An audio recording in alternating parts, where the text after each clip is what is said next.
Mmm. Mmm. Oh, wow. Mmm. Wow. Mmm.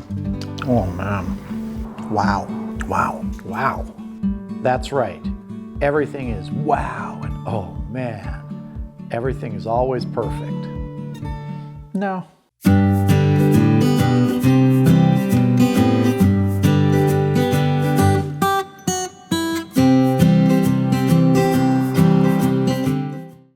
I've made mistakes along the way as I started smoking about 10 years ago to this day. And I've learned from those mistakes, and I still learn from them. Sometimes I still make the mistakes, but I try. And so today I'm going to share the 5 mistakes that I've learned the most from. Number 5, not branching out sooner.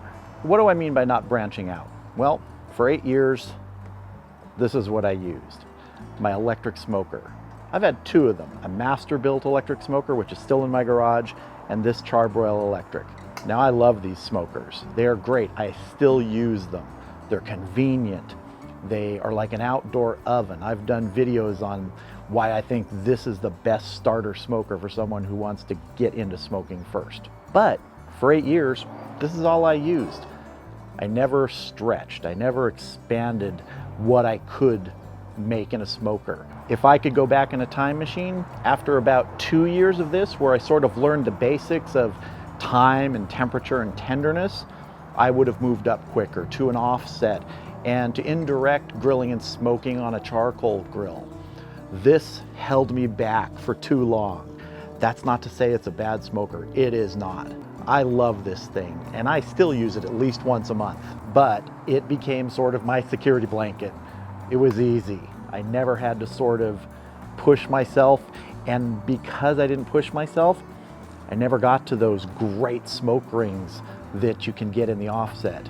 For 8 years, I never had that. Those deeper flavors that come from the bigger pieces of wood that you burn in the offset. And that great bark you can get cooking indirect on the charcoal grill as well as the offset. I accepted the limitations of this smoker for too long and was comfortable with them. I wish I'd moved on sooner. Number 4, over seasoning. That's right. In my kitchen, probably in your kitchen too, you have a choice of, I don't know, 3-4 dozen spices. And that's not even counting the spice blends that are already made for different rubs that you use.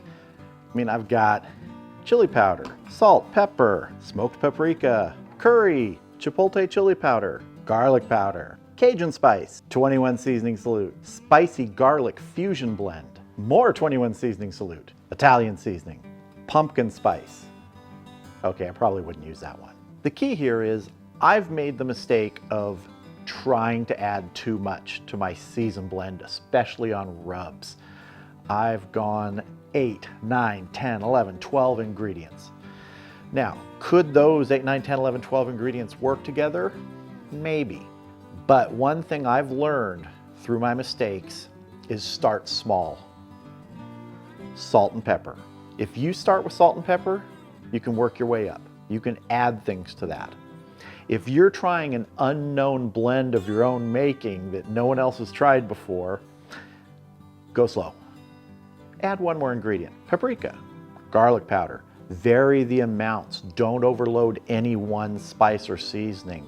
Over seasoning doesn't just mean the number of ingredients, it can also mean the amount of any single ingredient you put in there. You could completely overpower a rub with too much paprika or too much chili powder.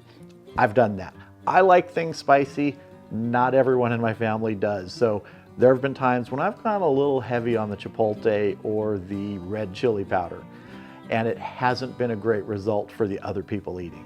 When in doubt, err on the side of fewer ingredients and smaller amounts. You can always add more as you learn. That's what I've learned.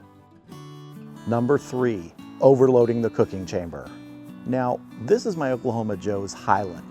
It's not a big smoker by any stretch. There's much bigger smokers. There are smaller ones, but it's really a moderate to small size. I have made the mistake on this smoker of putting way too much meat inside. Now for larger smokers, 8 racks of ribs aren't a problem. In this one it is. One of the things that happens when you overload the cooking chamber is the temperature is harder to deal with. You have more mass, especially of cold meat. If you're putting cold meat in there, it takes longer to come up to temperature. It takes more fuel to cook. The amount of smoke you generate isn't always sufficient to get great smoke rings on all the pieces of meat in there. The time that you expected it may take can be extended.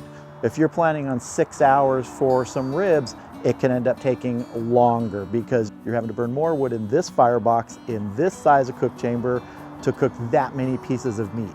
What I've learned for this, the Oklahoma Joe's Highland, is that 4, maybe 5 racks of ribs are about maximum. Could I fit 2 briskets in here to cook them? I could fit 2 briskets in here. Would I cook 2 briskets in here? I would not cook 2 briskets in here. And overloading your cooker doesn't just apply to something like the offset or charcoal grill. My electric smoker, about 3 years after I got it, I decided I'm gonna cook 8 tri-tips. And I put 8 tri-tips in there. Tri-tips normally take anywhere from 45 minutes to an hour and a half. Those tri-tips were still not done after 3 hours, and I had planned to take those to a party. So the key to this is to learn what your cook chambers are capable of. Don't immediately go out and try and shove a whole bunch of meat in them. Work your way up until you find what works and what the limits are. Number 2, impatience. One of the first big cooks I did after I got my offset was a brisket, and I did a video on it called the Brisket Overnighter. That brisket turned out good. It was tasty, but it wasn't tender enough. At the end of that video, I even put in a little thing where I described what I thought my mistake was. It needed more time. So much of the great results that you can get smoking meat are due to letting things happen, letting time pass. It's not just about the clock, meaning at 6 hours it's done. That's very rarely the case. It's more to do with temperature and tenderness, and always tenderness. So if you tell yourself, I've got to have it done by 5 o'clock, and at 5 o'clock you probe that meat and it's not tender, you're going to be serving an underdone piece of meat. Not underdone that it's not safe to eat.